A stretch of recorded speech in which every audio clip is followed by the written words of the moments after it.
So guys, this is the final tactic of the FM22 game cycle. I know FM23 is just around the corner, but you know what 𝘼𝙗𝙤 is like. He is persistent with these tactics, and if you want something fun to start a save with that will tide you over for a couple of weeks, then this is the tactic for you. Now, I will say all of the profits from this YouTube video are going to Mind charity as a request of 𝘼𝙗𝙤 or Gareth.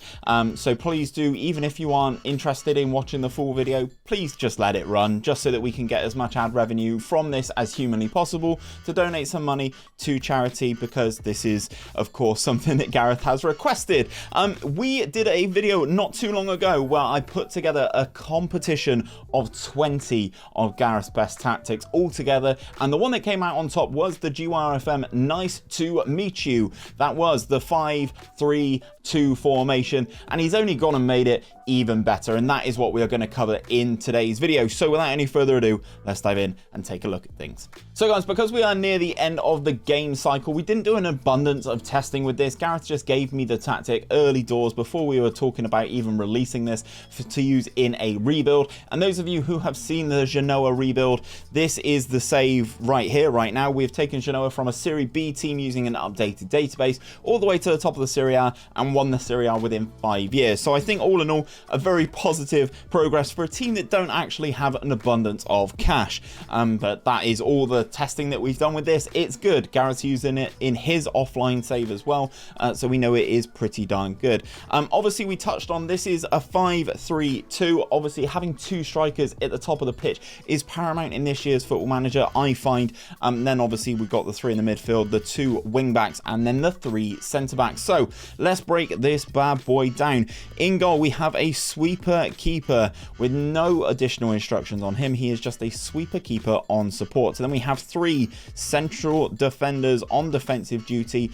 All three of them have the additional instruction of Mark Tighter. So the Mark Tighter is the white cog or the red little circle here. And that signifies the individual instructions on these particular roles. You can add them by going on to the edit function, and this one is Mark Tighter, so just make sure the Mark Tighter is selected and the outside of the box is coloured in green. Then we move on to the wing backs on the right hand side and the left hand side. They have exactly the same personal instructions on these ones, guys, so they have shoot less often, stay wider, and Mark Tighter added to them. Then we move into the midfield. We have a CM on support. Now this is the CM, either defend, support, attack, is the most customizable role in Football Manager. You can basically do whatever you like with these, and Gareth has added the additional instructions of shoot less often and tackle harder. Then on the right hand side we have the CM on attack. This is where we've been a bit more creative here. More direct passes, take more risks, cross more often, dribble more, and shoot less often. And on the left hand side of things we have a Mezzala, which I would love it for me to select here, and it just seems to not be playing ball. Come on, game. I can select that one, but I can't select the Mez. Let's see if I can put a player in there and see if we can fix this right out. Let's just put 𝘼𝙗𝙤 in there. There we go. Now it's allowing me to select it. So the Mezzala on the left-hand side of the three midfielders with the additional instruction of more direct passes, dribble more, and shoot less often. Up top, we have a pressing forward on attack. No additional functions on this one. Then an advance forward on attack with the simple instruction of pass it shorter.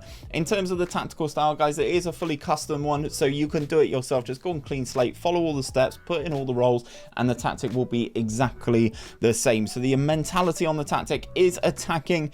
There is a fairly narrow attacking width. We are also with a standard directness of passing, a higher tempo, and we are running out the defense with the low crosses in that final third. In terms of in transition, we are counter pressing and countering when the possession has been won, and we are going to be distributing the ball to the centre backs. Out of possession, this is how we are lined up. We are using that offside trap. We have a much higher line of engagement, a higher defensive line, a standard defensive width. We are triggering that press much more often, preventing that short goalkeeper distribution, and we are telling the boys to get stuck in. But I will give the caveat, if you are using this one and you do have get stuck in, you will pick up several bookings, guys. So I will say, if you have a couple, or you notice a couple things going wrong, a couple of yellow cards here and there, take this one off. It's deadly simple, but that is the most effective way to have the tactic, is to tell your boys to go absolutely flying in, because it seems to work really well. Picking this one without restriction, this is the team that I did obviously use in the rebuild of Genoa. Obviously there are several new gens in here now, but this is kind of the links that you can get. Really nice links between all three of the centre backs, nice links in between the midfield guys as well, and then the two up top. Obviously it's done really well. If you want the set pieces and all of that good stuff as well, there will be a download link in the description so that you can go and download this tactic for yourself. If you're on PC, just pop this straight into your tactics folder and import it into the game, simple as you like. If you are on Xbox or something like that, please just follow the steps that I've gone through and you will have this exact tactic ready to go for the final few weeks of FM22. If this formation isn't the one for you, check out this playlist popping up here now, which will have all of Gareth's tactics on that he has released in FM22 so far. Hopefully he can continue his prowess going into FM23. Take care, guys. See you soon.